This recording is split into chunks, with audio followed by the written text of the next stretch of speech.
Iniziamo questo incontro voluto da Confartigianato Imprese Veneto con i principali candidati alla corsa per la presidenza della Regione Veneto. Viviamo momenti molto difficili e queste elezioni arrivano nel momento in cui si spera di cominciare a costruire qualcosa di nuovo e di positivo.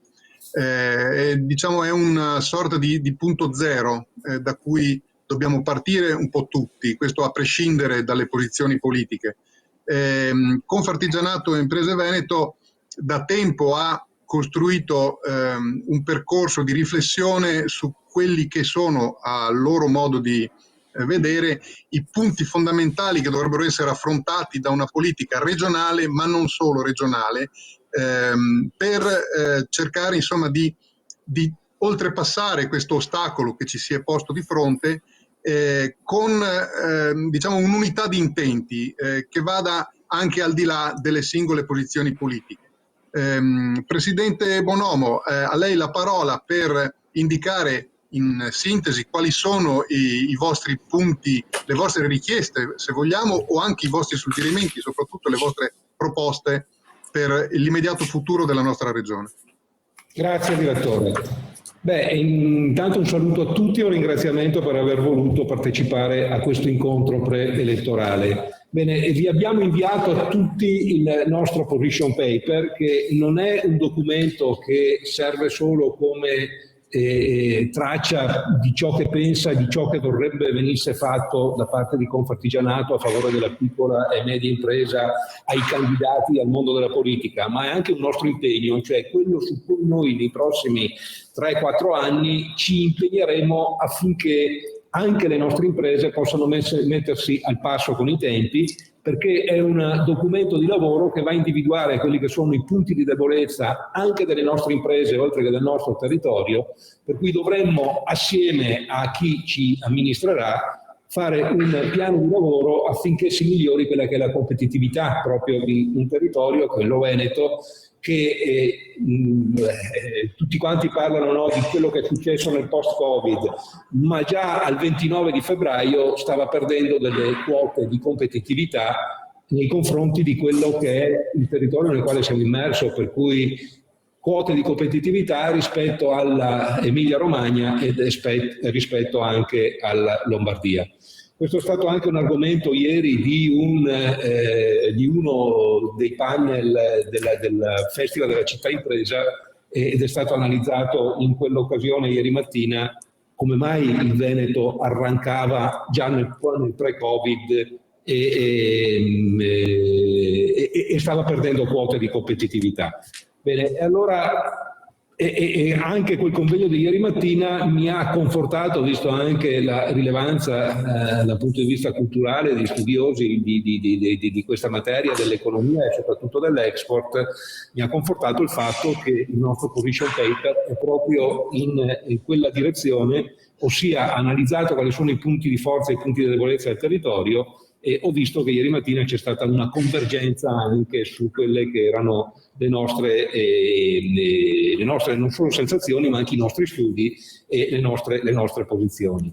Bene, allora quello che la parte preponderante del nostro position paper che vi sottoponiamo ha a che fare con il fatto che il Veneto è immerso a tutto tondo, voglio dire, in una situazione nazionale socio-economica che è quella del nord-est e che ha a che fare appunto con il nuovo triangolo industriale, che è quello che parte da Varese, arriva a Bologna poi risale nel Veneto e ritorna a Milano. Bene, allora andando a vedere quelle che sono le infrastrutturazioni in questo triangolo industriale, vediamo che il Veneto è un po' la Cenerentola. Abbiamo adesso la Pedemontana che sta diventando sempre di più una realtà, ci è stato annunciato, al di là delle due inaugurazioni, quella di Breganza e quella di Malo, che al più tardi nel prossimo semestre, nel primo semestre del 2021 verrà inaugurata, e però poi ci sarà anche tutta una serie di lavori che devono essere fatti, di complanari e di abilità minore a sostegno appunto di questa importante arteria, che sicuramente migliorerà quello che è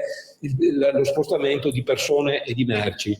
Però credo che la lacuna più importante che abbiamo al netto poi della pedemontana, sia una lacuna nella digitalizzazione. Noi abbiamo un territorio che non è cablato, non solo non abbiamo in tutto il territorio veneto la banda larga, la banda ultralarga, ma abbiamo in alcuni territori anche la difficoltà di collegarci con la DSL, che la dice lunga su un territorio che ha a che fare con il mondo intero. Voglio dire che tutti i giorni dovrebbe dialogare just time con il committente che è dall'altra parte del mondo, e questo sicuramente ci penalizza. La TAV, anche questa ormai da 25 anni ferma al palo, e che rende anche questo territorio meno attrattivo anche nei confronti di giovani che magari si laureano al Politecnico di Milano e che preferiscono magari andare a lavorare a Bologna, perché a Bologna ci si arriva in meno di un'ora. L'obiettivo era quello di andare sotto la barriera psicologica, la soglia psicologica dell'ora, fatti in 55-56 minuti da Bologna si arriva a Milano. È evidente che per un ragazzo che magari ha fatto un percorso di studi e che vorrebbe lavorare all'interno di questo contesto, diventa più attrattivo quel territorio rispetto al nostro.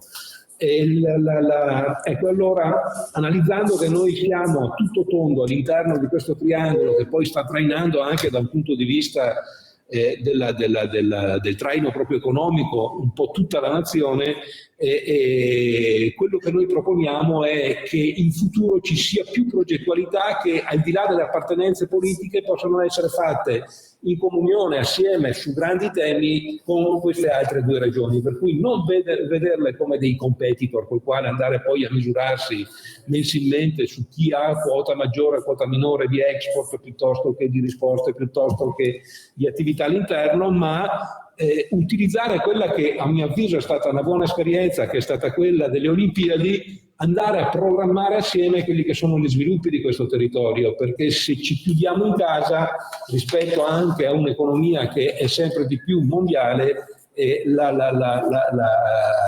non lo riteniamo sia una buona pratica. Per cui un territorio che si apre al mondo, come l'imprenditoria nostra veneta si è sempre aperta al mondo. Ecco, per cui questa è una delle proposte importanti. L'altra è quella che ha a che fare anche con alcune buone pratiche che ci hanno trascinato fuori dalla crisi del 2009-2013 e che hanno a che fare con l'ottimo utilizzo che abbiamo avuto dei fondi POR, di fondi FES, di fondi FSE, magari in combinazione tra di loro e nelle varie declinazioni. Faccio riferimento per esempio al bando macchinari e al bando energia, che ha avuto 4 edizioni, 2 edizioni per l'universo mondo e 2 edizioni riservato ai giovani e all'imprenditoria femminile, e che hanno avuto un grandissimo successo perché sono andati in overbooking rispetto alle cifre che sono state messe a disposizione, ma che hanno fatto sì che le nostre imprese si siano digitalizzate, anche le micro e le piccole imprese, e ha fatto sì che possano entrare a tutto tondo e con dignità di produzione e di dialogo anche con delle filiere importantissime, che ha fatto sì che ci sia un ulteriore sviluppo della micro e piccola impresa all'interno di queste filiere importanti, all'interno di quella che è il grande comparto del manifatturiero. Però non è solo il comparto del manifatturiero che si deve impegnare nella digitalizzazione. Noi stiamo facendo un lavoro ci chiamano evangelizzatori digitali, proprio di evangelizzazione digitale nei confronti di tutte le imprese, per far capire loro che la digitalizzazione può creare inizialmente qualche difficoltà di avvio, ma poi è un grande motore di sviluppo di qualsiasi tipo di impresa. Salutiamo anche Simonetta Rubinato, è collegata. Ora noi abbiamo proprio appena iniziato. Ecco, l'altro grande tema, che poi è anche il tema sul quale la Comunità Europea pone il suo terzo obiettivo, per cui mette delle provvidenze europee importanti, è il tema dello sviluppo sostenibile, non solo da un punto di vista economico, ma anche e soprattutto da un punto di vista ambientale, per cui anche qui ci saranno delle provvidenze negli anni a venire, con la prossima programmazione europea, che sicuramente arriveranno anche in Italia, per cui dobbiamo attrezzarci anche nell'essere in grado di avere una progettualità tale affinché quello che è lo sviluppo sostenibile da un punto di vista ambientale sia una realtà, è un salto di qualità e un qualcosa che deve anche poi far derivare una capacità di poter competere nell'andare poi a portarci a casa anche quelle che sono le provvidenze che arrivano dall'Europa. Tutto ciò poi ha bisogno di grande formazione, perché se siamo in un momento di trasformazione importante, lo era nel pre-Covid, nel post-Covid lo diventa ancora di più, per cui dovremmo dare un'accelerata anche su quello che è tutto il mondo della formazione scolastica, extrascolastica, professionale e professionalizzante, per cui dovremmo investire ancora di più. Noi abbiamo individuato come elemento di grande interesse per le imprese sugli ITS. Gli ITS per il mondo dell'artigianato, per il mondo del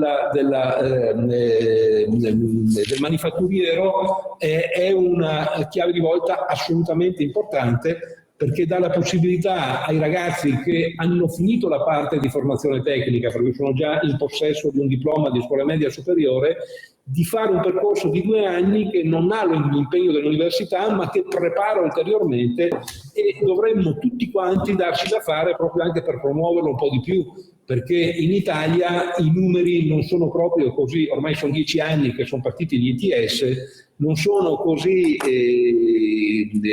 qualificanti come lo sono in altre parti d'Europa. Faccio riferimento ovviamente a quelli che sono i nostri partner principali, che sono Germania e Francia. Noi lì un po' arranchiamo nei numeri dei ragazzi che accedono a questo tipo di formazione, che peraltro non si capisce il perché a distanza di 1 mese dalla fine del percorso di studi sono già tutti quanti occupati nelle aziende dove magari hanno fatto l'alternanza scuola-lavoro piuttosto che i tirocini. L'altro tema importante è quello del mettere ordine in quelli che sono i livelli istituzionali, creando quello che noi abbiamo così definito con quasi uno slogan, che è quello del federalismo cooperativo. Dobbiamo fare una pianificazione sovracomunale, sviluppando l'associazionismo intercomunale e i processi di fusione dei comuni, affinché ci siano non soltanto delle economie di scala maggiore che diano la possibilità di risparmiare del denaro, ma anche delle situazioni che possano abbattere quello che tutti quanti noi chiamiamo il tritacarne della burocrazia. Riteniamo che di fronte a una semplificazione anche di quelli che sono le attività comunali che deriverebbero da un associazionismo, sicuramente c'è la possibilità di lavorare anche nell'abbattimento di tutta una fase burocratica e di pratiche che ormai sono diventate insostenibili come costi che non ci possiamo più permettere. L'altro tema è quello che invece impegna molto anche la Regione, sia nel pre-Covid ma in maniera maggiore anche nel post-Covid, che ha a che fare con quello che all'interno del nuovo programma regionale di sviluppo è il tema della sanità.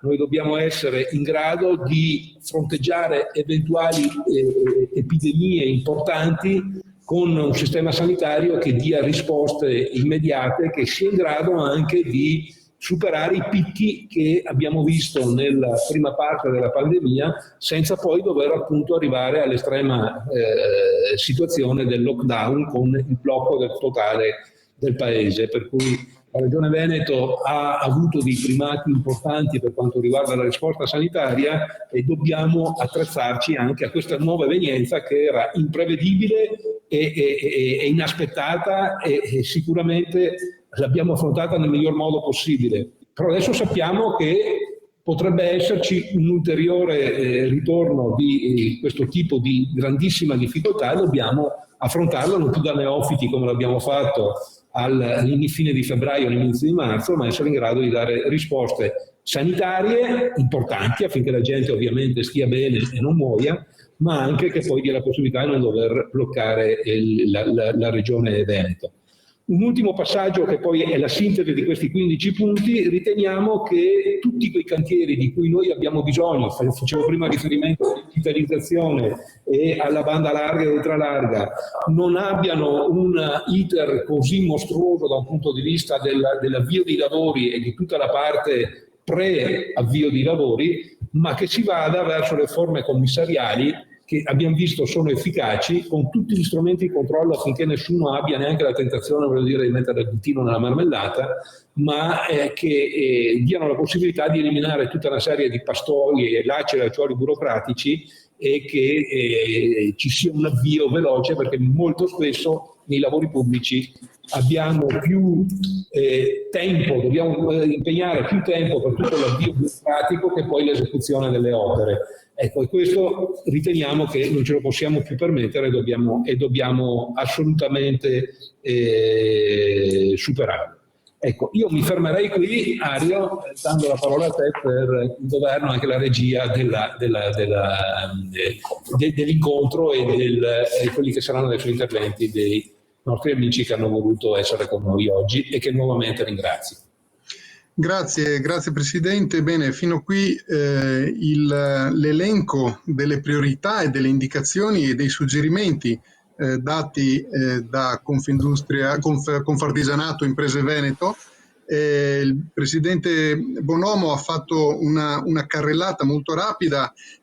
Io cercherò nelle 3 domande che vi sottoporrò, sono 3 domande uguali per tutti, alla quale vi prego di dare una risposta che sia contenuta nei 3 minuti ciascuno. Quindi ciascuno di voi avrà 3 minuti di tempo per dare una risposta a ciascuna di queste 3 domande.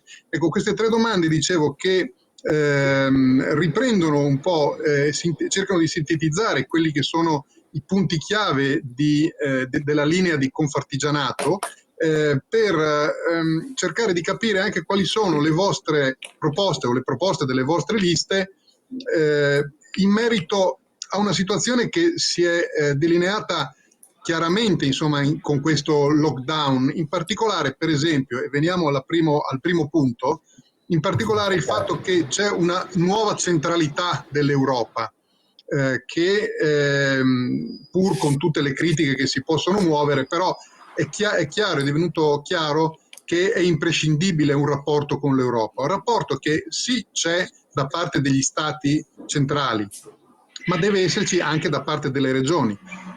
Parliamo di cose concrete, perché noi siamo gente concreta, parliamo di SKEI, tanto per cambiare. Allora, adesso l'Europa ci darà, pare, 200 miliardi, miliardo più, miliardo meno, dovrebbero arrivare, o meglio, mettere a disposizione. Bene, allora, secondo voi, lo chiedo a ciascuno di voi, qual è la vostra visione di questi miliardi, cioè di cosa fare di questi soldi? Dove investirli prioritariamente? Ditemi anche una serie di priorità, 1, 2, 3 cose da fare subito con una parte ovviamente di questo denaro. E come secondo voi la regione dovrebbe muoversi per intercettarli questi soldi? Perché abbiamo letto tutti sui giornali di questi giorni che è partita una sorta di corsa, di assalto alla diligenza, come sempre avviene quando ci sono gli SKEI sul tavolo, no? E quindi anche la regione dovrà avere un ruolo per intercettarli questi soldi, per suggerire delle proposte finalizzate a far sì che siano immediatamente applicabili, subito utilizzabili per progetti concreti. Allora, andiamo, il procedimento che vi ho detto, le regole del gioco, ve le ho dette, 3 minuti a testa. Abbiamo concordato di andare in ordine alfabetico rispetto alle liste dei candidati, quindi la prima alla quale chiedo la risposta è Teresa Lapis per la lista Patrizia Bartelle, Veneto Ecologia e Solidarietà.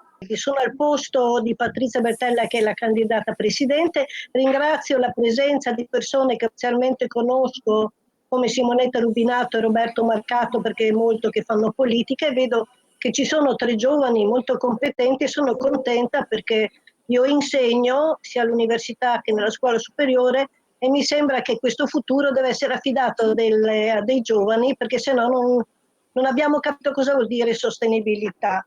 Insegno diritto e economia e sono stata difensore civico. Mi presento perché quando si parla in politica, soprattutto in un contesto elettorale, secondo me sarebbe interessante che chi parlasse dicesse che cosa dice e perché. E io lo dico come insegnante, come donna, come cittadina, come veneta italiana europea, perché la nostra cittadinanza è anche europea, e dire in 3 minuti qual è la nuova centralità dell'Europa rispetto al MES o al Suro, forse le persone, qualsiasi, quelle pezzi di società civile che dovrebbero fare politica e avvicendarsi, potrebbero non dare indicazioni.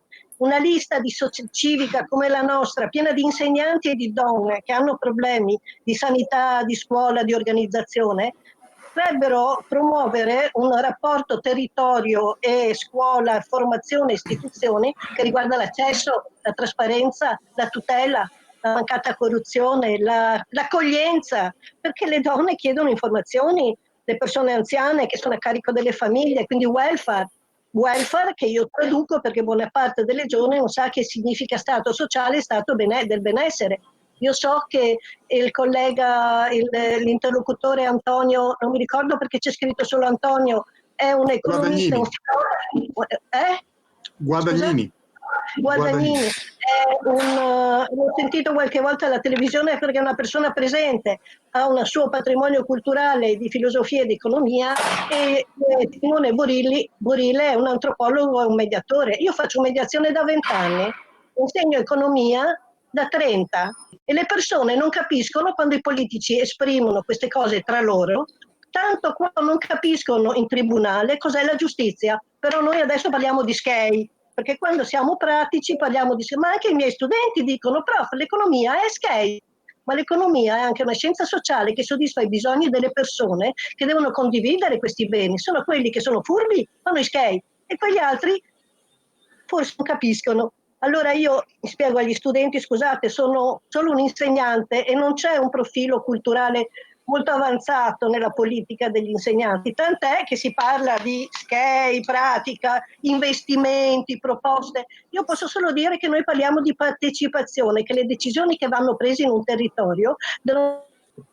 C'è qualche problema di linea. La dottoressa Lapis però era arrivata quasi praticamente al termine del tempo a disposizione, quindi cerchiamo adesso di ripristinare il collegamento, prendiamo atto che magari le daremo poi un 20 secondi finali per concludere il ragionamento. Passiamo a Simone Borile che parla a nome di...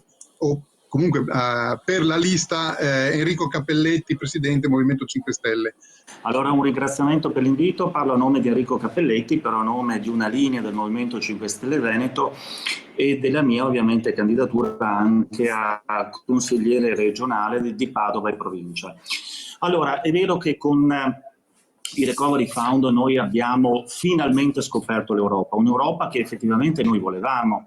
Io ero un'Europa più solidale, più attenta, lontana da quella linea economica germano-centrica che francamente aveva lasciato sempre tutti molto perplessi, con il timore poi del MES, ricordiamolo, al quale voi avete indicato anche come eventuale fondo di stanziamento di bilancio. Io ho sempre visto con perplessità, poiché il MES, a prescindere dalla sua destinazione di fondi, ricordiamoli appunto i 28 miliardi nel comparto sanità, obbligava all'articolo 14,6 la possibilità da parte degli organismi regionali di intervenire in qualsiasi momento nelle politiche economiche del Paese. Allora, che a me l'Europa venga a scrivere le manovre economiche perché io utilizzo un prestito di 26 miliardi, lo abbiamo visto tutti noi con la Grecia. Quindi preferisco a questo punto, a prescindere dagli interessi, da quello che può costare un eventuale prestito, riflettere sui recovery fund. Per quanto riguarda il fondo SURE, è un fondo relativo alle casse integrazioni, quindi un fondo che andrà specialmente per risanare, diciamo così, la cassa integrazione, quindi un fondo nazionale. Il Recovery Fund è un'occasione straordinaria, secondo me, unica. Usciamo da una crisi mondiale pandemica, da una recessione che sembra essere strutturale e soprattutto da un declino decennale che obbliga tutti noi a delle politiche reattive e strutturali. Ben venga che questi fondi siano utilizzati per riforme strutturali, dove e come? Nella innovazione e digitalizzazione, nelle politiche di economia circolare ed ecosostenibile, non c'è ombra di dubbio, riduzione del cuneo fiscale. Questo è fondamentale. Guardate, a prescindere dai miei insegnamenti all'università, io ho delle aziende e vengo da una famiglia di artigiani. So perfettamente tutte le scadenze, tutti gli adempimenti fiscali. So cosa significa non dormire la notte quando bisogna pagare a fine mese o a fine trimestre gli adempimenti fiscali, e so cosa significa in questo momento poter sopravvivere e cercare di non vedersi l'incubo ad ottobre di licenziare dei dipendenti o eventualmente di chiudere la mia attività.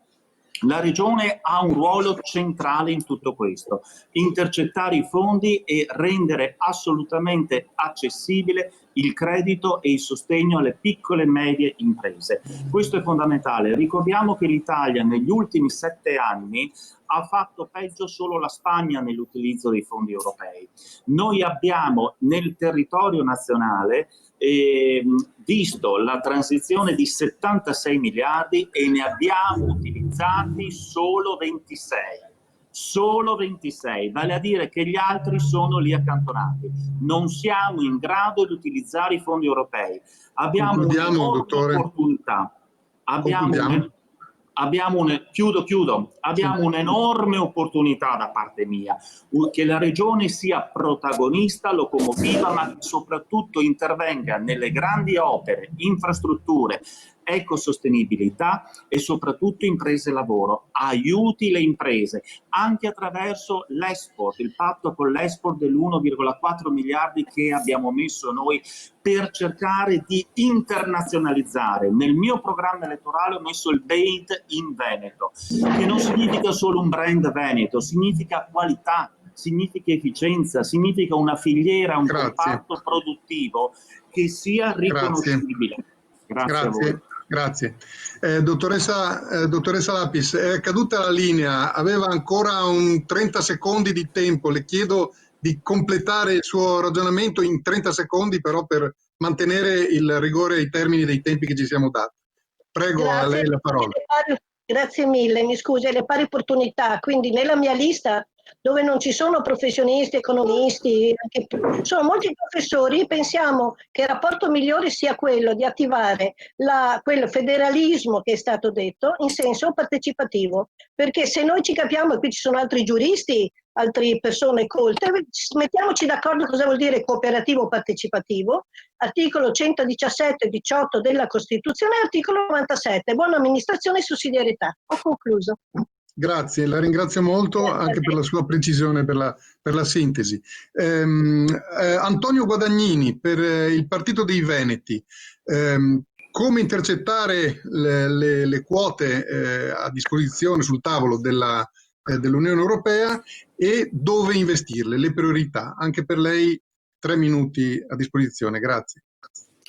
Sì, allora, visto che la situazione, cioè il rapporto che esiste fra Europa e Italia è questo, in questo momento di emergenza effettivamente quello che c'è da fare è recuperare, avere questi soldi e poi investirli sul territorio nella maniera più efficace e possibile. Io ho paura invece che di queste risorse ne arriveranno poche in Veneto proprio per la storia di questo paese.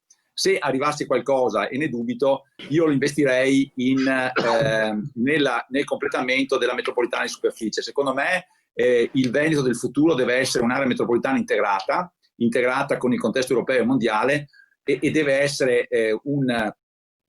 quest'area metropolitana deve essere integrata al suo interno, e la metropolitana di superficie è fondamentale per questo, e poi integrata con le varie direttive e con le varie infrastrutture europee, i canali che collegano est e ovest e nord e sud. Anche in questo caso io investirei per fare in modo che si arrivasse a questa integrazione, che è fondamentale per le imprese, ma è fondamentale per tutto il territorio. Però quello che a me dispiace è che noi siamo costretti purtroppo a chiedere l'elemosina all'Europa e ci dobbiamo, difendere con l'esempio greco per dire mai essere trattati come la Grecia. Secondo me, onestamente, la Grecia è stata trattata più o meno come si meritava, nel senso che nel momento in cui uno spende soldi che non ha, chi glieli presta ha diritto di avere delle garanzie per farseli restituire. Secondo me una buona e sana amministrazione, sia nel privato che nel pubblico, deve essere coordinata su queste direttive. La Grecia mandava in pensione persone con pochissimi anni di lavoro, come peraltro succede in Italia, c'era una spesa pubblica totalmente assistenziale. È chiaro che a un certo punto i prestatori sono stancati e hanno richiesto garanzie forti per la restituzione, e credo che sia la cosa che dovrebbe succedere anche in Italia. Cioè, io non mi scandalizzo quando Olanda, Finlandia e compagnia dicono: boh, vi prestiamo i soldi, però vogliamo essere certi di come li investite. Era ora, mi viene da dire, perché assecondare la spesa pubblica assistenziale italiana che c'è da 40 anni, secondo me è sbagliato, anzi molto più che sbagliato. Se vogliamo avere una visione, un Veneto nel futuro competitivo, quello che c'è da fare è cambiare il rapporto che esiste fra Roma e Venezia, ma cambiarlo integralmente. Non si tratta solo dell'autonomia delle 23 competenze, si tratta di fare una battaglia forte per avere autonomia fiscale. Noi possiamo disegnare il Veneto del futuro al di là dell'elemosina che stiamo chiedendo all'Europa, magari poi pretendendo di avere delle, come dire, autonomia nella gestione di queste risorse. Speriamo che non succederà mai, perché sennò so già come vanno a finire. Andiamo a concludere? Vabbè, e voglio dire, Grazie. secondo me la chiave di tutto è l'autonomia, al di là dell'investimento di questi soldi che probabilmente non arriveranno, ma la cosa fondamentale è avere un Veneto forte politicamente, che riesce a trattare, a gestire lui stesso il territorio senza andare in cerca di Roma o di Bruxelles. Grazie. Grazie Antonio Guadagnini. È il momento di Simonetta Rubinato, che salutiamo perché non l'abbiamo fatto in tempo prima all'inizio del collegamento.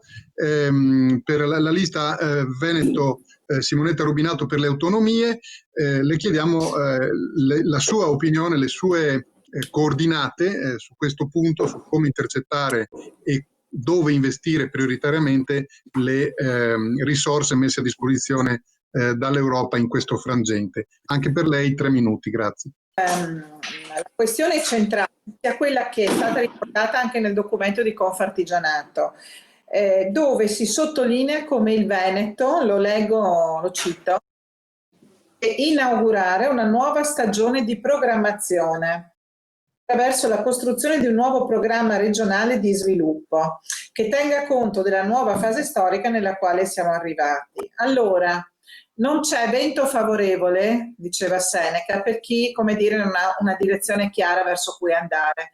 Allora, le risorse europee, che sono qualcosa comunque di straordinario rispetto all'ordinarietà, perché in 3 anni dovrebbero arrivare 7 volte, diciamo così, l'entità dei fondi europei che arrivavano in precedenza. Credo si parla, poi vedremo più precisamente, di 15 miliardi circa. Ecco, sono risorse che vanno spese bene. Sono tanti, sono pochi, non lo so. Sono comunque una opportunità straordinaria, copertura, ma bisogna avere i progetti, avere la visione di lungo periodo e le azioni che poi concretamente vanno a intraprendere quella direzione di sviluppo. E la direzione non può essere che quella di uno sviluppo del territorio affaticato come il Veneto, invecchiato come il Veneto, e che sta perdendo anche posizioni di competitività non solo rispetto alle regioni europee, ma anche italiane, l'Emilia Romagna che ci ha operato per l'export.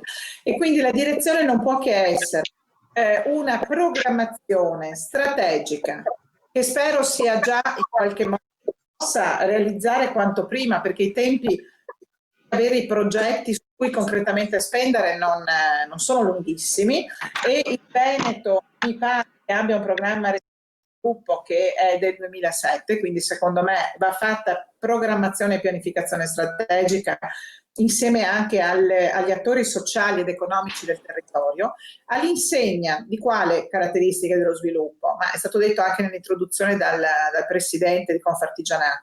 Noi abbiamo 3 grandi temi: la sostenibilità, uno sviluppo che deve essere sostenibile. Siccome parlo a classe dirigente non ho bisogno di mi attengo solo alle definizioni generali.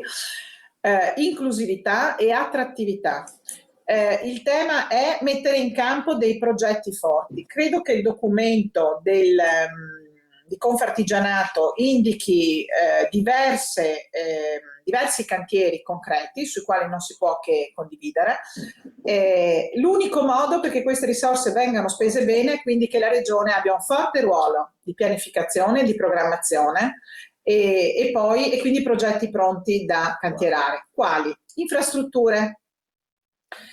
Io credo che il sistema ferroviario metropolitano in superl'area centrale, io credo che, non l'ho sentita, forse rapidamente se possibile, grazie. Io credo che il Veneto sia tempo che si occupi di progettare uno sbocco a nord. Da tanto tempo se ne è tanto parlato ma non si è ancora realizzato, ovviamente in modo sostenibile rispetto all'ambiente. Sistema ferroviario metropolitano in superficie Veneto centrale. Come parlamentare l'avevo finanziato con il mio emendamento nel governo Prodi nel 2007, fondi cancellati dal successivo governo Berlusconi a copertura dell'ICI. Questa però è un'infrastruttura indispensabile per il Veneto.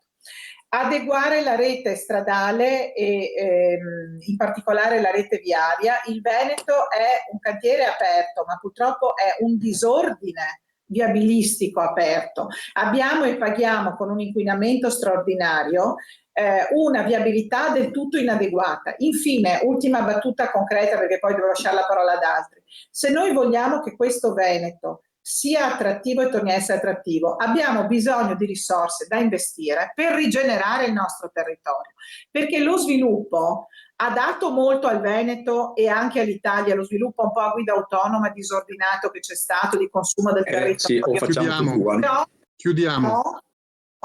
Oggi noi dobbiamo recuperare un ordine nel Veneto, una sua bellezza, perché senza questa qualità il Veneto non avrà attrattività. Grazie, poi casomai può anche nella successiva domanda può completare magari il ragionamento. La ringrazio. Adesso passo la parola a Daniela Sbrollini, che guida la sua lista a nome suo, Daniela Sbrollini presidente, appoggiata dalle liste del Partito Repubblicano Italiano e della Civica per il Veneto. Prego Daniela Sbrollini. Sì, buon pomeriggio e anche da Italia Viva. Anche da Italia Viva ovviamente sì. E anche dal Partito Socialista Italiano. Grazie dell'invito. Beh, allora rapidamente, intanto bisogna prendere tutti i fondi europei.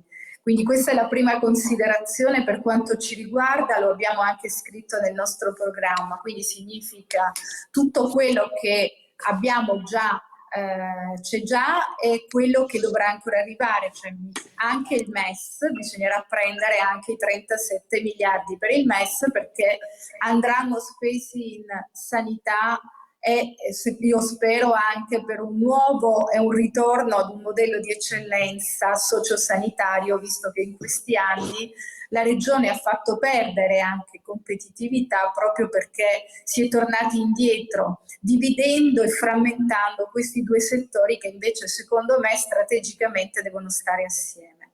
Ma la prima considerazione è che per fare una seria programmazione bisogna avere un'agenda di priorità, sedere come Regione Veneto immediatamente a questo tavolo nazionale con il governo, con un'agenda quindi di quali infrastrutture, quali opere e quali temi portare avanti, perché ricordo che alcune regioni e addirittura alcune grandi città hanno già chiesto al governo di poter immediatamente sedere a questo tavolo istituzionale.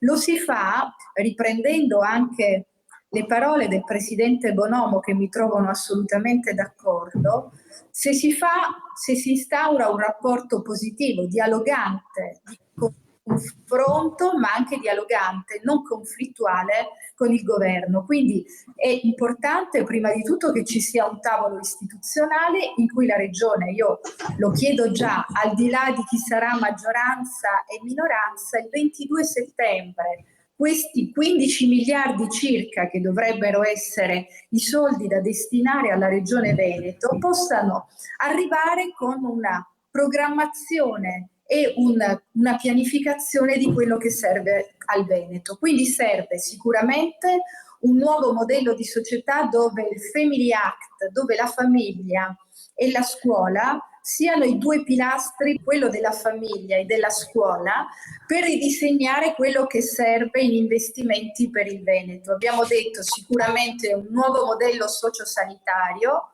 che significa più attento al territorio, in un connubio tra pubblico e privato, e quindi che ci sia anche un equilibrio tra il pubblico e il privato, una maggiore attenzione alla scuola, perché significa investire dalla prima infanzia tutti i servizi educativi, e quindi questo significa anche dare maggiori opportunità all'interno della famiglia tra le donne e gli uomini, perché se la famiglia sta bene e ha servizi a cominciare dalla prima infanzia, su cui oggi la Regione Veneto è carente, c'è una legge nazionale che entrerà comunque in vigore l'anno prossimo per avere nidi gratuiti e quindi un servizio all'infanzia 0-6 come progetto educativo. Questo è fondamentale, quindi occupazione femminile migliore e formazione professionale che non deve essere più,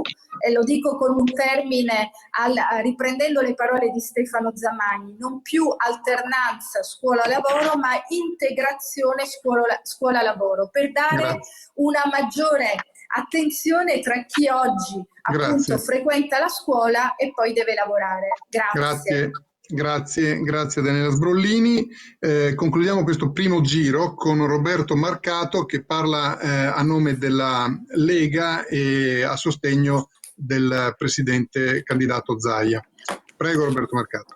Sì, grazie, buongiorno a tutti. Beh, io per quanto riguarda il Recovery Fund, di quello stiamo parlando, io 2 settimane fa, usando un metodo consolidato che ho usato in questi 5 anni, ho convocato tutte le associazioni di categoria e un lunedì appunto di 2 settimane fa ho chiesto alle associazioni di categoria quali fossero le priorità del territorio veneto per confezionare una proposta di recovery plan da portare poi nella interlocuzione con il governo in sede di conferenza Stato-Regioni. Quindi c'è un recovery plan depositato, approvato in giunta 2 settimane fa, che sarà strumento di dialogo da parte del Presidente Zaia con il Premier Conte e i vari ministri di competenza. Ho voluto fare questo perché io sono fortemente convinto che quando si condivide con il territorio scelte come queste, il primo risultato è che sterilizzi il tutto da una polemica politica, perché non diventa più la proposta di Marcato della Lega o dell'amministrazione di maggioranza, ma diventa la proposta del territorio. Hai una visione complessiva, completa, complessa di ciò che serve al nostro territorio. E poi io per esempio l'ho visto e da questo punto di vista ho segnato una discontinuità con le amministrazioni precedenti. Voi dovete pensare che tutte le mie proposte, tutti i miei progetti di legge, tutti i miei emendamenti sono stati approvati in Consiglio regionale o all'unanimità o al massimo con l'astensione delle minoranze. Questo perché? Perché io tutti li ho prima condivisi con il territorio e poi con molta serenità e tranquillità ho chiesto alle opposizioni se ci fossero degli elementi migliorativi rispetto alla proposta del sottoscritto. E spesso e volentieri io ho accolto suggerimenti e emendamenti dell'opposizione proprio perché in materia economica non ci può essere la vittoria di un partito su un altro. Questo è stato il metodo che ho condiviso in questi anni ed è stato adottato anche per il Recovery Fund. In questa riunione sono emerse ovviamente l'esigenza di fare innovazione e ricerca, l'infrastrutturazione digitale, la sostenibilità all'export, l'infrastrutturazione viaria, insomma cose che bene o male sappiamo tutti, le abbiamo messe nere su bianco e consegnate al Presidente Zaia. Grazie a Roberto Marcato. Abbiamo terminato questo primo giro, è servito un po' a tutti anche per prendere un po' le misure dei 3 minuti, per cui vi chiedo nelle prossime 2 domande di essere particolarmente precisi. Quindi ritorniamo a parlare con Teresa Lapis per la lista a sostegno di Patrizia Bertella, Presidente, con questo secondo tema che è molto sentito ovviamente in Veneto e non solo, ovvero l'applicazione del processo di autonomia e di federalismo. Anche questo processo con il Covid ha avuto insomma un momento di ulteriore riflessione, perché ci si è accorti che il semplice pensare a se stessi non è più sufficiente, perché viviamo in un mondo ovviamente interconnesso. Allora, la domanda è: come vedete voi l'applicazione di un processo di autonomia della Regione Veneto, alla luce anche dell'esperienza del Covid, come questo processo di autonomia si deve andare ad integrare nei rapporti con lo Stato centrale e anche con le altre regioni, oltre che con l'Europa, come abbiamo detto prima. Quindi qual è la vostra visione di autonomia, la vostra idea di autonomia? Allora, rispetto a questo tema dell'autonomia e del federalismo, la cosa che mi è importante è dire cosa intendiamo per autonomia e federalismo. Io lo posso sapere per la formazione, per il rapporto col territorio, e do una risposta rispetto che coincide quella del Trentino, di Gregorio Arena, che è il prorettore dell'Università di Trento e presidente dell'Arsus, che è un'associazione sulla partecipazione. Ma lo dite anche voi nel vostro documento, che io ho trovato molto interessante, e che parlate di politica, territorio, economia, società, territorio, politica, partecipazione. E l'ha detto anche Roberto Marcato, ma io penso che mi sembra quasi che sia il programma di questa lista civica che abbiamo cominciato a fare. Peccato che io non ho visto, pur essendo molto informata e cercando di stare in rete, non sono mai stata coinvolta, mi sarebbe piaciuto, perché ho cercato anche di capire perché non c'è stata difesa civica, che è un istituto di partecipazione che il Veneto ha avuto fin dall'inizio in maniera brillante. Quindi cosa possiamo fare? Possiamo esprimere autonomia con la gente, come ha detto anche Roberto Marcato, ma coinvolgendo le persone e sapendo che hanno capito, compreso, non coinvolgendo, dicendo, detto, poi ho fatto, perché le decisioni molte volte sono prese, le persone non capiscono il senso condiviso delle parole che usiamo. Allora, federalismo riguarda un ottimo rapporto sia con lo Stato che con l'Europa, perché riguarda un rapporto orizzontale alla pari di governance. E autonomia vuol dire esprimere le proprie idee in rapporto con gli altri, non se vuoi amico, scusate, siccome dicono i miei studenti. Allora io sono molto contenta che ciascuno di voi abbia espresso questo, per un'alleanza possibile, se non è soltanto enunciazione in situazione elettorale. Se poi a livello elettorale vince chi ha una buona organizzazione dietro e chi viene dal basso, allora sono solo parole. Verifichiamole e lavoriamo insieme, ma se ci sono solo i partiti come istituzioni che promuovono il voto, bisogna vedere se le persone esprimono la fiducia necessaria per la rappresentanza. Grazie. Io purtroppo sono una giurista della Costituzione che esprimo, ma qui ci sono molti giuristi, quindi forse ci capiamo. E la Costituzione è importante, no? Mi sembra. Antonio Guadagnini, Partito dei Veneti, la sua idea di autonomia, come applicarla? Allora, io immagino il Veneto come una metropoli globale che deve essere integrata con il resto d'Europa e del mondo. E credo che per fare questo sia assolutamente necessaria l'autonomia, un'autonomia che deve essere il più spinta possibile, soprattutto dal punto di vista finanziario, poi anche delle competenze, perché solo attraverso l'autonomia delle risorse e delle competenze si può poi fare programmazione e si può disegnare il Veneto che si ha in mente. Purtroppo il problema è quello che noi siamo dentro uno Stato nazionale troppo centralizzato, troppo inefficiente e che è limite per lo sviluppo del nostro territorio. Io credo che il Covid abbia proprio dimostrato questo, che è necessario decentrare le decisioni il più possibile, a livello comunale e a livello regionale, perché i territori conoscono meglio le loro caratteristiche e sanno agire meglio. Quei territori che non sono in grado di autogovernarsi purtroppo non possono condizionare gli altri nella loro possibilità. Noi in Veneto saremo perfettamente in grado di farlo, ci mancano le risorse. noi abbiamo bisogno soprattutto di autonomia fiscale, perché per gestire qualsiasi competenza abbiamo bisogno di sapere con certezza quali sono le entrate e abbiamo bisogno di maggiori entrate rispetto a quelle che abbiamo oggi. Di autonomia si parla da 30 anni, io credo che il vero vincolo e il fatto che non abbiamo ottenuto autonomia finora è che ci siamo affidati a partiti nazionali che l'autonomia, oltre a dichiararla e a volerla magari anche in buona fede, poi non possono ottenerla, proprio per gli equilibri che si creano all'interno dei partiti stessi, per i quali poi diventa difficile dare vantaggi ad un'area piuttosto che un'altra. Io non sono dell'idea di dire, tanto per accontentare tutti, tanto poi se ne accorgono gli altri, no, ma l'autonomia tutto sommato non toglie niente a nessuno e ognuno dovrebbe amministrare meglio le proprie risorse. Io credo che il Veneto abbia diritto e necessità di amministrare più risorse rispetto a quello che ha adesso, e credo che dovremmo fare una battaglia seria e forte per fare in modo che ciò succeda, perché con le risorse che abbiamo oggi noi non riusciremo a adeguare il Veneto né dal punto di vista infrastrutturale né dal punto di vista dei servizi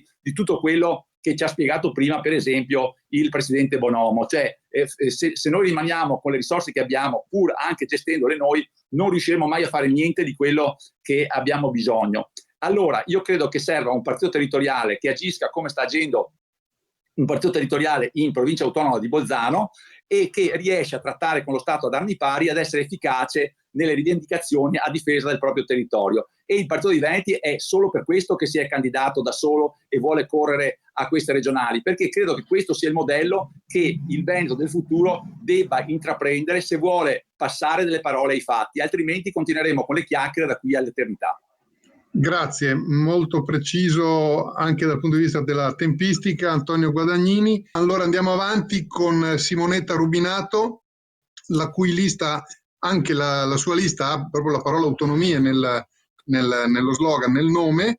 Simonetta Rubinato, la sua idea di autonomia, la sua proposta di autonomia è come coniugare l'autonomia in questo nuovo mondo che si è andato a costruire con il Covid, dopo il Covid. Grazie. Noi abbiamo la autonomia nel logo al plurale, perché l'autonomia è un'espressione è l'espressione di una coralità di comunità locali e anche di autonomie funzionali che ci sono nella società civile. L'autonomia è uno dei capisaldi su cui i costituenti volevano costruire la nuova Repubblica, articolo 5 della Costituzione. Io credo, e quindi l'autonomia sono le diverse declinazioni e espressioni della Repubblica, dai comuni alle province, alle regioni, allo Stato, che è solo una parte della Repubblica, e anche le autonomie funzionali, dall'autonomia scolastica alle autonomie imprenditoriali, le associazioni di categoria, il terzo settore. Quindi in realtà si tratta di una grande orchestra che deve avere uno spartito comune da suonare e esprimere al meglio tutte le potenzialità che un territorio, i talenti che un territorio ha. Allora, l'autonomia è un percorso graduale che non finisce mai e che a mio avviso oggi deve consentire al Veneto, perché al Veneto più di altri? Sì, perché? Perché c'è un'espressione politica democratica di un referendum consultivo. Non c'è stata in Lombardia allo stesso modo. Qui 2.200.000 sì dicono chiaramente che bisogna dare rappresentanza e voce politica all'autogoverno di un territorio che è iscritto nello statuto della Regione Veneto ma mai attuato, nonostante gli spazi in Costituzione ci siano e siano anche molto ampi. Sono passati 3 anni, io mi chiedo ancora oggi perché non si pretenda, non si esiga anche da parte della Regione Veneto di aver portato, o meno di chiedere, poi ovviamente non dipende dalla Regione che venga fatto, perché non si chiede di portare in Parlamento l'unica intesa che in questo momento c'è. Noi sappiamo che per presentare al Parlamento, anche per smascherare tutti quelli che scrivono autonomia sul loro simbolo, ma che in realtà dell'autonomia del Veneto poco si interessano, oppure sono in buona fede, ma i loro segretari nazionali non ci pensano proprio a darci l'autonomia, non capisco perché non si pretenda, non si chieda che l'unica intesa ad oggi firmata su 5 materie come primo passo di un percorso più lungo, che è quella firmata dal presidente Zaia e dal sottosegretario Bressa del governo Gentiloni, perché non venga portata in Consiglio dei Ministri come disegno di legge da presentare in Parlamento. Sarebbe il cominciare finalmente un percorso. Eppure quell'intesa è ferma da 3 anni e nessuno chiede che questo venga fatto. Questa sarebbe la prima cosa che secondo me andrebbe fatta. 2. 15 secondi per la seconda. Sì, il Veneto non sta nella stessa situazione di altre regioni. L'autonomia differenziata possono chiederla anche altri che dimostrino di essere in grado di fare uno scambio tra autogoverno e responsabilità. Ma il Veneto ha bisogno di recuperare. È l'unica regione del centro-nord al di sotto della media delle risorse statali spese sul territorio pro capite. Se la nostra scuola sta come sta, a livello di organici, è perché qui bisogna recuperare margini anche fiscali per essere, e chiudo, competitivi con le autonomie speciali. Grazie. Grazie a Simonetta Rubinato. Siamo riusciti a ricollegarci con Simone Burile, ci sente? Sì, io vi sento, voi mi sentite? Adesso? Sì, adesso va bene, va bene. Sì, ecco, la visione, l'idea, il progetto di autonomia, di autonomie del Movimento 5 Stelle e della sua lista. Allora, guardi, sì, 30 secondi anche di ricostruzione storica di quanto avvenuto fino adesso. Noi sappiamo che con il governo giallo-verde, quindi con l'alleanza, no? Nel governo Conte 1, noi eravamo arrivati a una determinazione, una definizione di dossier chiusi di 21 materie su 23, che fu di fatto un successo storico, perché mai negli ultimi 30 anni si era giunti ad un risultato tale. Quindi tutto quello che il presidente Zaia aveva chiesto si stava in un qualche modo trovando forma conclusione. Poi però sappiamo che le vicende politiche nazionali sono andate in altro verso. L'emergenza Covid ha in un qualche modo messo come priorità probabilmente la salvaguardia nazionale su una regia nazionale anche di controllo sanitario, postacipando, sospendendo quello che era il processo ultimativo dell'autonomia. Tutti sanno che il 5 Stelle Veneto, e io soprattutto, ma anche Cappelletti, tutti i consiglieri regionali ci siamo tolti un po' la maglia, no? Del 5 Stelle, abbiamo indossato quella dei Veneti e abbiamo tutti quanti noi sostenuto un'autonomia differenziata che io definisco essere anche, soprattutto auspico che arrivi, un'autonomia intelligente. Noi abbiamo delle esperienze autonomiche nel nostro paese che sono, guardiamo il caso del Trentino, che chiaramente con la pioggia di milioni che ricevono per province di 150.000 abitanti, quindi quello è un caso a parte. Però abbiamo anche delle realtà italiane autonomiche in cui effettivamente la loro autonomia non è certo segno sicuramente anche di lungimiranza e di visione, vedi il caso della Sicilia.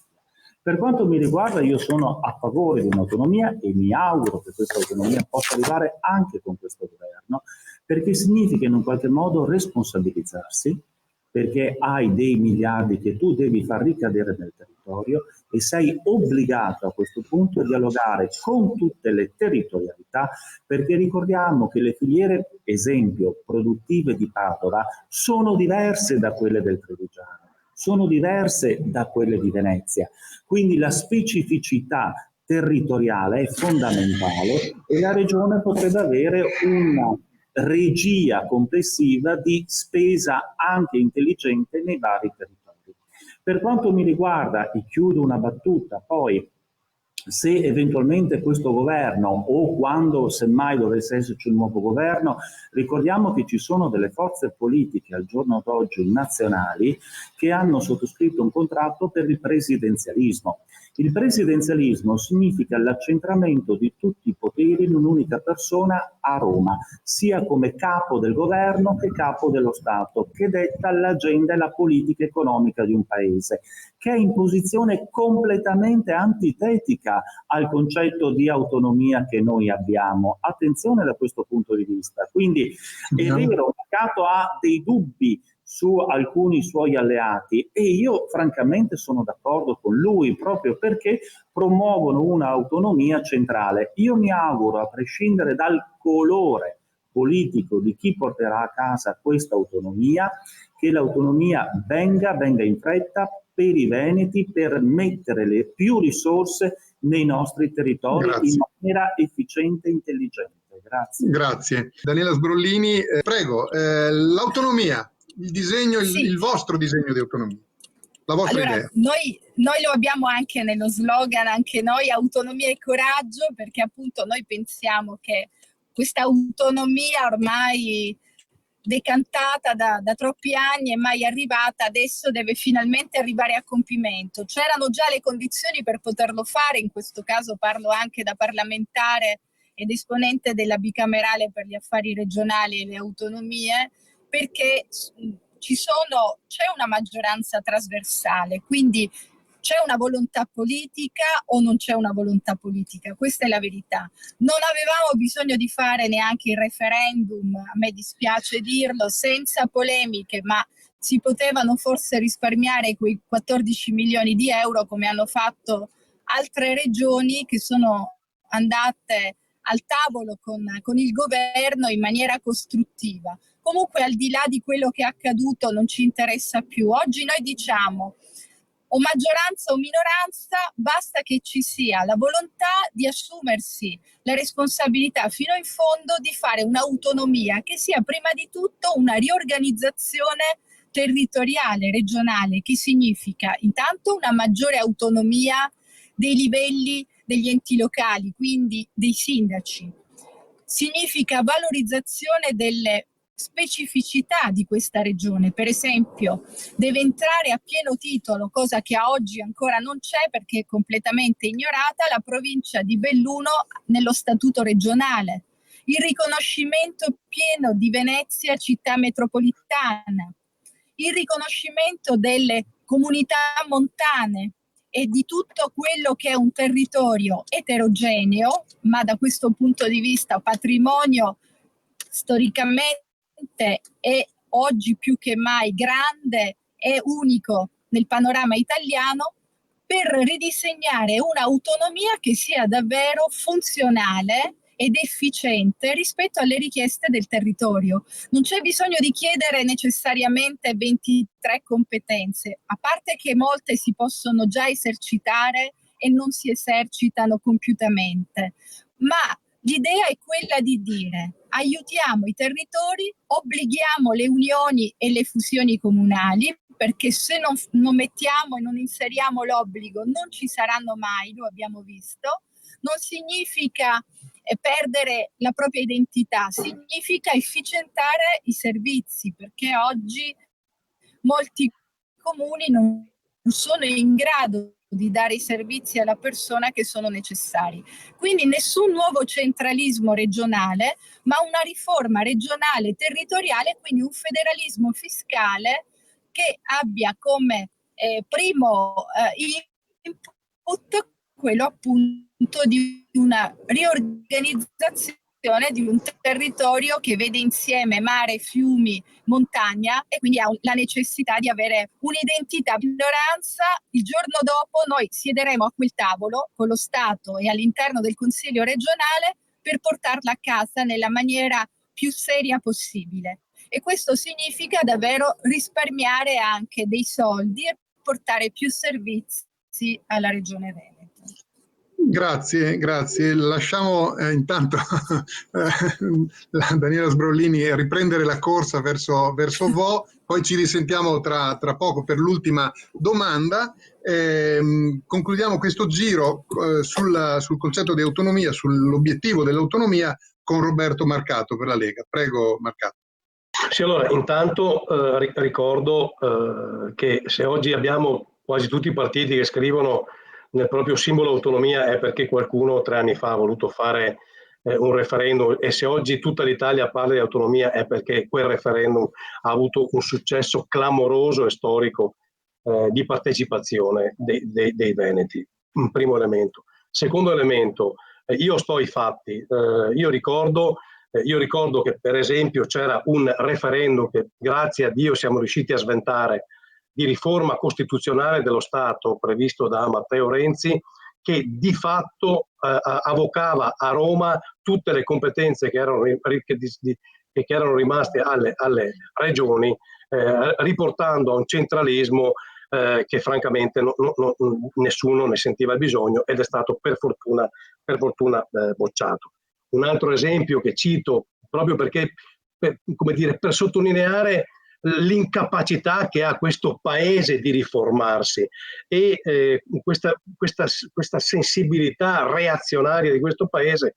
Ricordo per esempio che nel decreto di agosto, che è un decreto di poche ore fa, in quel decreto c'è un articolo che riporta le competenze della regione e della città metropolitana di Venezia, visto che qualcuno prima ne ha fatto cenno, in materia lagunare, le prende, le ruba e le porta a Roma.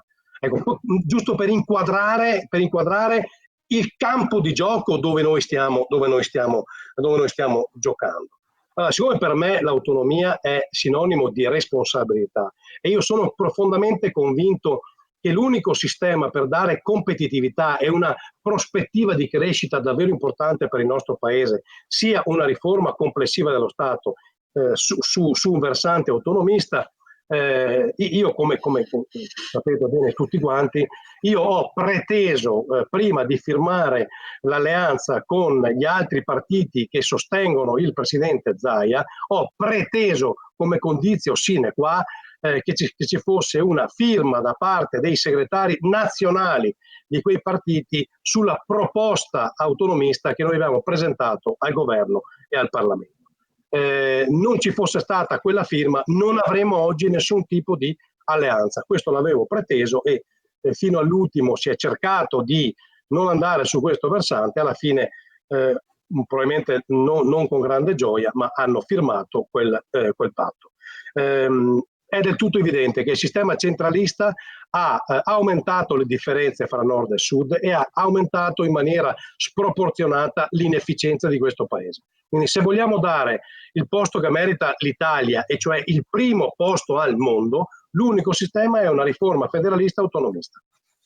Grazie, grazie Marcato, 3 minuti puntuali. La domanda è semplice per ciascuno di voi, perché vi chiedo quali saranno le prime 3 proposte che farete nel caso di vostra elezione, nel caso di partecipazione al prossimo Consiglio regionale, cioè le 3 cose che voi vorreste fossero fatte per prime nella prossima legislatura regionale. Quindi ricominciamo il giro da Teresa Lapis a sostegno della lista di Patrizia Bertella. E propongo un dialogo intergenerazionale, dato che sono la più vecchia, solo Marcato, solo 10 anni meno di me, ma gli altri un po' di più. Di questi giovani che sono il mio futuro, sembrate tutte persone che esprimete in buona fede quello che dice la vostra lista, e quindi promuovo per i nostri figli, i vostri figli, che si affidano a persone di buona fede che esprimano ciò che vogliono fare e che faranno con gli altri. Alleanza per me non vuol dire un patto, vuol dire assumersi l'impegno di condividere quello che si è già condiviso, e nella mia lista, che si chiama Veneto, Ecologia, Solidarietà, ci sono i doveri inderogabili di solidarietà sociale, articolo 2 della Costituzione. Ci sono molti punti, ma io promuovo salute, assunzione immediata di medici e infermieri per stroncare lo scandalo delle liste d'attesa, abolizione del ticket, tornare all'assistenza territoriale. Avendo sorella, zia, essendo in una casa di medici, ho vissuto queste cose perché mia sorella ha vissuto in servizi territoriali. Poi a me penso che sia molto importante la mobilità, sostegno massimo, perché la mobilità ci permette l'accesso e quant'altro. E poi naturalmente lavoro e ambiente, me ne prendo un altro, perché il lavoro è articolo 4 della Costituzione, il 9 è salute e integrità personale, articolo 2 e 32 della Costituzione. Ma se noi non siamo chiari con la gente, vogliamo solo competitività impresa, non esprimiamo un'autonomia dei veneti, esprimiamo un'autonomia di quelli che vogliono fare queste cose, e non le famiglie, i ragazzi. E i miei studenti condividono, perché dice prof, ma noi non capiamo niente di quello che dicono i politici, eppure alcuni di loro votano e voteranno e potranno votare. Che autonomia abbiamo se non paghiamo i nostri ragazzi? Scusate, io credo che potrebbe essere importante che queste alleanze che abbiamo detto adesso, con questi livelli molto, molto professionalmente competenti, possano effettivamente fare un'alleanza e non poi fare quello che è stato fatto fino adesso, non solo nel Veneto, decidiamo, vi informiamo quello che abbiamo deciso e poi facciamo, perché la gente vuole essere coinvolta, allora si prende la responsabilità, se può decidere insieme, se non decide insieme è un'imposizione e un ordine e non ha niente della democrazia. Però può darsi che mi sbaglio, che sono vecchia, e quindi può darsi che leggo la Costituzione e la capisco in un modo, ma spero tanto di condividere con voi che siete più giovani di me. Grazie. Grazie a Teresa Lapis. Passiamo a Simone Borile, anche per lei 3 minuti spaccati per illustrare quali sono i 3 primi punti all'ordine del vostro giorno. Allora, guardate, io sono convinto che la Regione Veneto, è vero, in Veneto si vive bene, mi si chiede sempre se si può vivere meglio, certo, non c'è ombra di dubbio, sempre si può fare meglio, però non dobbiamo dimenticare una serie di dati importanti sui quali poi ci permettono di fare una riflessione concreta. Sono quasi 10.000 le aziende che probabilmente chiuderanno a fine anno, abbiamo 13.000 giovani che abbandonano la Regione ogni anno. Il PIL pro capite sembra essere ovviamente inferiore rispetto all'Emilia Romagna e alla Lombardia. Di conseguenza, dal mio punto di vista, corre l'obbligo, la necessità, dopo 20 anni di governo, di rimescolare un po' le cose, di creare uno spirito anche propositivo, innovativo, proporre nuova linfa, dove e in che settori. Per quanto mi riguarda sicuramente le imprese, in quanto io mi sono anche proposto, ma anche il Movimento 5 Stelle, di lavorare attivamente su questo settore per proteggere il tessuto socio-economico. Quindi aiutare e sostenere le imprese, soprattutto nei processi di Made in Veneto e di export internazionalizzazione. Quindi creare un nuovo brand, un nuovo parco clienti e aiutarli in un processo anche estero. 2. Attivare un piano infrastrutturale. Oggi si è parlato, l'unica infrastruttura in Veneto che non è ancora compiuta è la Pedemontana, sulla quale ovviamente gravano moltissime perplessità, non solamente sull'utilità dell'opera discussa sia dalla BEI, dalla Banca Depositi e Prestiti, dalla Cassa, la Cassa Depositi e Prestiti, la Corte dei Conti, ma soprattutto anche perché, ricordiamolo, i costi esorbitanti fino a 14 miliardi per un tratto di cementificazione che poi anche viaggia parallelo con la A31. Quindi è questo il piano infrastrutturale Veneto o ne abbiamo altri? Quindi vorrei anche vedere un Veneto che cresce, un Veneto nei prossimi 5 anni con un piano programmatico di sviluppo. Non ultimo anche la questione ambientale. Ricordo il Veneto ha un primato tristissimo, 480 bonifiche abusive, chiedo scusa, azioni all'interno di bonifiche sulla Pedemontana che sono state scovate, quindi discariche abusive e soprattutto il disastro ambientale anche più serio della storia d'Europa, i FAS. 350.000 persone contaminate, ricordiamolo, una falda contaminata grande come il lago di Garda che secondo gli studi dell'Università di Padova oscillerebbe di 7 metri al giorno. È importante quindi mettere in sicurezza i territori, avviare tutti i processi di bonifica di quei territori, di smantellamento dell'area e soprattutto fare un piano di economia circolare ed ecosostenibile. La ringrazio, grazie mille anche per la puntualità. Antonio Guadagnini, i 3 primi interventi. Allora, risulta chiaro ed evidente che la Regione Veneto non ha risorse sufficienti per far fronte alle competenze che deve affrontare. Lo dimostrano le infrastrutture assolutamente carenti, la mancanza dei medici dentro gli ospedali, le liste d'attesa, le insufficienze che ci sono anche a livello di contenimento per quanto riguarda i disastri ambientali. Purtroppo la Regione Veneto usa bene i soldi che ha, però non ne ha a sufficienza. Allora, purtroppo, anche per quanto riguarda l'infrastruttura, abbiamo dovuto ricorrere a quel diabolico meccanismo che è il project financing, che ha creato solo danni sia in ambito sanitario sia in ambito infrastrutturale, e potrei dilungarmi molto sulla Pedemontana, lasciamo perdere. Allora, quello che farei io subito è questo. Come dire, un avvertimento al governo che entro pochissimo tempo, qualche mese, dovrebbe instaurare una come dire, trattativa per quanto riguarda l'autonomia fiscale.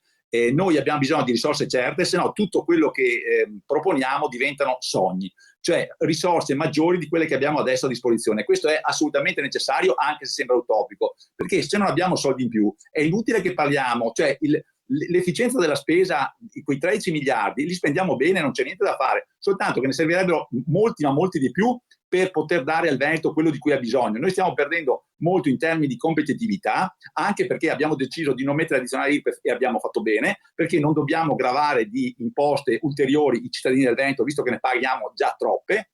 Quindi quello che c'è da fare è trattenere le nostre risorse, le nostre tasse sul territorio. Io sono anche disponibile, se avessi la maggioranza in Consiglio regionale, di avviare un iter per rifare una legge sul referendum per l'indipendenza, e andrei avanti fino in fondo, perché questo servirebbe per creare un caso perlomeno europeo, come è successo in Scozia, come succederà di nuovo in Scozia l'anno prossimo e come è successo in Catalogna, perché devono darci delle risposte. Cioè, lo Stato italiano non può trattare il Veneto come lo sta trattando adesso, perché noi siamo in difficoltà. Non possiamo pensare di avere ulteriore efficienza della spesa, perché non ci riusciremo mai. Le risorse sono totalmente insufficienti. Allora, o arrivano risorse aggiuntive, ma attraverso non trasferimenti, ma attraverso autonomia vera fiscale, cioè dobbiamo gestire le nostre imposte. Ci sono regioni a statuto speciale che lo fanno, non vedo perché non possiamo farlo anche noi. Altrimenti si deve essere, come dire, efficaci nella trattativa, e quella secondo me del referendum per l'indipendenza può essere assolutamente efficace, perché al di là di quello che dice la Corte Costituzionale, secondo me prima della Corte Costituzionale e dei documenti, per quanto importante, ci sono i diritti fondamentali dei cittadini. I cittadini del Veneto hanno diritto a risposte, hanno diritto a servizi, hanno diritto a infrastrutture che adesso non ci sono, e credo che non ci sia alternativa per arrivare ad avere un risultato, visti i progressi, che è quello che sto proponendo io. E quindi io sarei assolutamente convinto ad andare fino in fondo anche sul tema del referendum per l'indipendenza. Grazie, passiamo a Simonetta Rubinato, anche per lei 3 minuti per le sue prime 3 iniziative. Allora, difficile selezionare perché le priorità purtroppo sono tante, ci proviamo. Allora, prima di tutto, l'ho già detto prima, la preintesa va chiesto venga portata in Consiglio dei Ministri immediatamente, perché passi in Parlamento. Su 5 materie dobbiamo cominciare a lavorare sul territorio e anche negoziare le risorse necessarie. Se non si riuscisse a ottenere che passi in Consiglio dei Ministri e in Parlamento, su quella preintesa, su quelle competenze e materie deve legiferare direttamente, secondo me, il Consiglio regionale. Seconda cosa, penso alle famiglie. Allora in Veneto c'è una condizione specifica, che è quella dei servizi 0-6 anni, che vedono una presenza fondamentale, necessaria, indispensabile delle realtà paritarie, delle scuole materne e asili nido paritari. Oggi le famiglie in Veneto consentono allo Stato, pagando una retta, di risparmiare tantissimo a spese però delle nostre famiglie. E allora una proposta che consenta da subito, in condizioni di parità, l'accesso alle famiglie in condizioni di parità a questi servizi 0-6 anni, ponendo contemporaneamente con la proposta precedente sull'autonomia sul tavolo del governo la necessità di mettere la differenza di risorse che è necessaria per avere equità in questo caso nei confronti delle nostre famiglie, dei nostri bambini fino a 6 anni rispetto a quelli del resto del paese. Infine una cosa da fare subito per le imprese. Le imprese hanno bisogno di un territorio di servizi competitivi, però come primo provvedimento non si può fare tutto, allora ne proporrei uno. La macchina amministrativa regionale può aprire un cantiere della semplificazione in pochi mesi, con la collaborazione dei dirigenti della regione, di chi lavora in regione. Si devono e si possono individuare gli sprechi nelle procedure che comunque dipendono dalla stessa regione, voglio dire, perché purtroppo quelle nazionali in questo momento non dipendono da noi. Si possono assolutamente snellire le procedure e fare in modo che ci sia una forte semplificazione, almeno per quello che concerne le pratiche che riguardano i rapporti delle nostre imprese con la pubblica amministrazione regionale, pensando anche già a una semplificazione e razionalizzazione degli enti subregionali. Grazie. Adesso Daniela Sbrollini, che credo sia arrivata a Vo', le sentiamo le sue prime 3 iniziative, le 3 proposte per il Consiglio regionale Veneto. ripartire appunto dalla famiglia e quindi dal welfare. Dobbiamo ridisegnare un nuovo welfare regionale, che significa rimettere al centro la famiglia, quindi politiche attive prima di tutto per le donne e servizi a cominciare dalla prima infanzia e parità scolastica. Io sono stata proprio artefice 20 giorni fa di un emendamento che ha visto triplicare il finanziamento per le scuole paritarie, che in questa regione significa una scuola su 2, e quindi noi dobbiamo ancora di più rioccupazione femminile, quindi con incentivi, anche con un fondo regionale strutturale, affinché si possa recuperare questo gap che abbiamo visto anche citato qualche giorno fa in una importante indagine che è stata curata proprio a livello regionale, che ancora c'è sulla parità sia salariale ma soprattutto occupazionale tra donne e uomini. Quindi welfare significa ripartiamo dalle donne, dai giovani e dai bambini. Quindi un modello nuovo, sociale e sanitario più attento ai servizi della famiglia e alla conciliazione che significa incentivi a chi produce benessere e lavoro nel nostro territorio, quindi a cominciare da incentivi alle imprese, e quindi questi sono investimenti che noi facciamo per rilanciare l'economia e l'occupazione. E terza, infrastrutture e sostenibilità e mobilità sostenibile, che significa coniugare il nostro sì assoluto ad opere infrastrutturali senza consumare nuovo suolo, proprio perché questa regione è stata martoriata abbondantemente in questi anni proprio dal punto di vista ambientale e anche territoriale. Quindi una maggiore politica attenta alle infrastrutture e a maggiore attenzione, diciamo, a quello che è una politica green a tutti gli effetti. Grazie Daniela Sbrollini. Roberto Marcato, i 3 minuti per i primi punti della sua lista. Sì, io ovviamente, essendomi occupato di imprese nei 5 anni, per me l'obiettivo rimane quello della ripresa economica della Regione Veneto. Allora, intanto il primo obiettivo è quello di demolire con tutto quello che abbiamo il blocco che oggi c'è sulla banda ultralarga. Abbiamo 400 milioni di euro messi là a disposizione. 2/3 dello Stato, 1/3 della Regione Veneto sono messi là e non abbiamo utenze allacciate. Il piano doveva esaurirsi entro il 2020 ed è uno scandalo a cielo aperto, perché Open Fiber, che è l'azienda che ha vinto l'appalto statale, che ricordo per chi non lo sapesse, Open Fiber è composta 50% Enel e 50% Cassa Depositi e Prestiti. Enel è composta per il 50% dal Ministero dell'Economia e Finanza, e Cassa Depositi e Prestiti per l'87,6% è Ministero dell'Economia e Finanze, quindi è il governo. Ecco, dobbiamo capirlo. Ecco, Open Fiber non sta portando avanti questo progetto che per noi è vitale, e l'ha dimostrato il Covid, sia per lo smart working sia per la didattica a distanza, è vitale, e non sta andando avanti perché ha affermato a dicembre dell'anno scorso che non hanno le maestranze. Cioè, questi signori hanno prima vinto un appalto miliardario che riguarda tutta l'Italia e poi sono accorti che non hanno le maestranze. D'accordo? E ci sono 400 milioni di euro fermi lì per una infrastrutturazione che è necessaria come l'aria che respiriamo. Quindi questo sarà il primo, il riprendere l'interlocuzione con il governo per sbloccare questo scandalo a cielo aperto. Abbiamo già diffidato il governo, ho scritto al ministro l'ultima volta 3 settimane fa, come sempre non ho ricevuto nessuna risposta, e io faccio affidamento anche sui parlamentari veneti di qualsiasi appartenenza politica perché mi aiutino a sbloccare questa situazione drammatica. Un altro obiettivo importante è immaginare una fiera del Veneto, perché il Covid ha dimostrato che non ci sono fiere di serie A o fiere di serie B, come qualcuno ci aveva raccontato, ma tutte le fiere del Veneto oggi sono in difficoltà. per essere competitivi nel mondo, visto che l'80% comunque dei scambi commerciali passa attraverso le fiere, per essere competitivi qui e nel mondo noi dobbiamo avere una fiera veneta, con declinazioni territoriali assolutamente sì, ma ci deve essere un coordinamento di tipo regionale.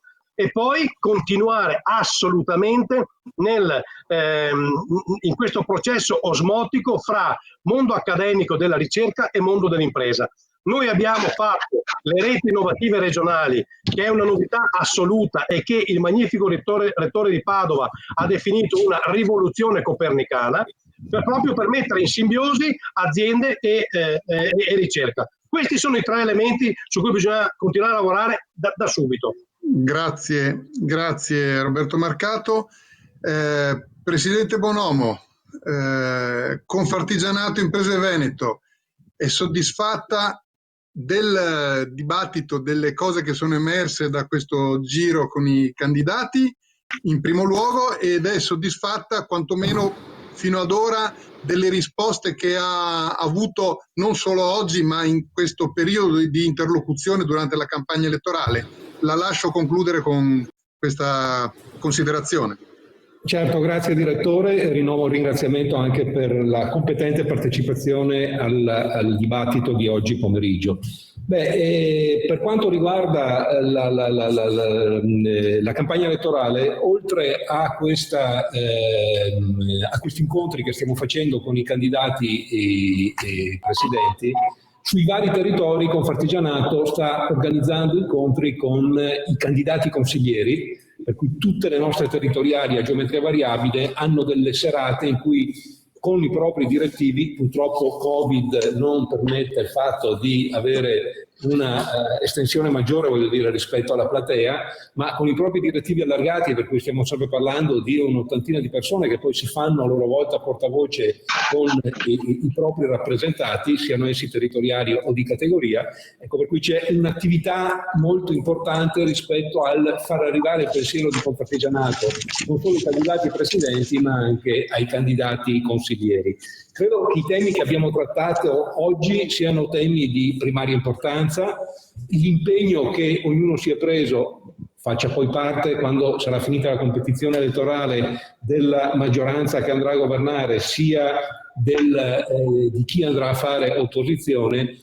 Se ci metterete lo stesso impegno che avete dimostrato oggi nell'andare a raccontare quello che voi fareste e l'analisi anche fatta rispetto al nostro documento, credo che potremmo solo fare bene. Ecco, è stato accennato più volte che questo è un territorio che stava perdendo competitività. Mi pare di capire che le idee le abbiamo chiare. Il mondo dell'università, sono d'accordo con l'assessore Marcato, deve essere però più unito, cioè non deve andare a geometria variabile, ma voglio dire, non è possibile che il competence center non sia ancora varato dopo anni solo perché ci sono delle rivalità fra i vari atenei o fra i vari professori. Dobbiamo tutti quanti noi da parte politica, noi da parte anche di rappresentanza imprenditoriale, far sì che queste cose non succedano, cioè entrare in quel meccanismo un po' come un lubrificatore di contatti e di rapporti, affinché queste meravigliose università che abbiamo, che non sono seconde a nessuno, possano dialogare tra di loro e possano avere degli obiettivi comuni anziché farsi la guerra. Ecco. E l'altro tema che mi è piaciuto sentire molto trattare oggi è stato quello un impegno nei confronti della politica per le famiglie, perché il vero problema che abbiamo, non solo in Italia, non solo in Veneto, ma anche in tutta Italia, è una demografia che ha dei segni negativi, che se continuerà così, quella che abbiamo imboccato è una strada del declino. E abbiamo visto invece in altri territori dove provvedimenti anche non proprio così eclatanti fanno cambiare quelle che sono anche le abitudini. In 3 secondi, in provincia autonoma di Bolzano, ancora una ventina d'anni fa, la provincia autonoma di Bolzano ha preso un provvedimento che era quello di dire: diamo un contributo a fondo perduto e una garanzia per l'acquisto della prima casa alle famiglie che devono avere però 3 figli. Stiamo parlando di periodi in cui il costo del denaro era superiore al 10, 12, 13%, per cui il fatto che la regione autonoma pagasse l'interesse era un grande beneficio, e che si facesse garante per l'erogazione del mutuo era altrettanto importante. Bene, lì si è ingenerata una cultura rispetto al quale ancora oggi, a distanza di anni, è la regione che ha la più alta incidenza di famiglia con 3 figli, perché si è ingenerata una cultura e una abitudine. Come dire, se non te 3 figli si neanche uomo, no? Come si diceva una volta per chi non faceva il militare, no? Neanche uomo se non ha fatto un... Ecco, lì si è ingenerata veramente una situazione culturale rispetto al quale i 3 figli diventano una normalità, e non è stato un provvedimento così dissanguante, voglio dire, per la regione. Ecco, per cui io credo che rispetto a questi pilastri di cui abbiamo parlato in questa ora, per la quale ancora vi ringrazio, possono essere degli elementi che nel prossimo futuro possono essere di rilievo per la Regione Veneto e anche caratterizzanti. L'importante è che poi quelli che saranno al governo assieme a chi sarà all'opposizione, nella correttezza della democrazia, metta da parte quelle che sono poi le dispute politiche, ma lavorino tutti quanti per i cittadini veneti. Grazie Presidente, in bocca al lupo ai candidati, a tutti i partiti, in bocca al lupo a Confartigianato Imprese e alle imprese del nostro Veneto, e permettetemi in bocca al lupo anche a noi cittadini comuni, che aspettiamo da voi un contributo e un aiuto per venirne fuori nel miglior modo possibile. In bocca al lupo a tutti, grazie.